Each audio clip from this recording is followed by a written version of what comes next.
আসসালামু আলাইকুম দর্শক, নাশরা মেশিন ঘরের পক্ষ থেকে সবাইকে আন্তরিক শুভেচ্ছা ও অভিনন্দন। আজকে আপনাদের সামনে দুই ধরনের দুইটা প্লেট কম্প্যাক্টর মেশিন নিয়ে আসলাম দেখানোর জন্য। তো চলেন আমরা এই দুইটা প্লেট কম্প্যাক্টর মেশিন পরপর দেখব, চালিয়ে দেখব এটা কিভাবে চলে। এই দুইটা হলো আপনার টেস্টিং এর ভিডিও, আমাদের কাছ থেকে আলহামদুলিল্লাহ কাস্টমার নিয়েছিলেন, তো এগুলো আমরা টেস্টিং এর জন্য ভিডিওগুলো করেছিলাম। এগুলো হলো পেট্রোল ইঞ্জিন চালিত প্লেট কম্প্যাক্টর মেশিন। এগুলো আপনার পেট্রোল অকটেন দিয়ে চলে। তো চলেন, এগুলো হলো আপনার 1.5 টনের প্লেট কম্প্যাক্টর মেশিন। এখন আমরা আরেক ধরনের প্লেট কম্প্যাক্টর মেশিন চালানো দেখবো। এগুলো হলো 1.5 টনের প্লেট কম্প্যাক্টর মেশিন।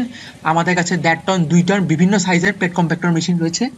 স্ক্রিনে দেওয়া নাম্বারে যোগাযোগ করলে আপনারা আমাদের কাছ থেকে এই ধরনের প্লেট কম্প্যাক্টর মেশিনগুলো কিনতে পারবেন। কুরিয়ার সার্ভিসের মাধ্যমে সারা বাংলাদেশে যে কোনো জায়গায় আমরা এগুলা ডেলিভারি দিয়ে থাকছি। তো দেখেন এটা আবার চালাই এখন আমরা।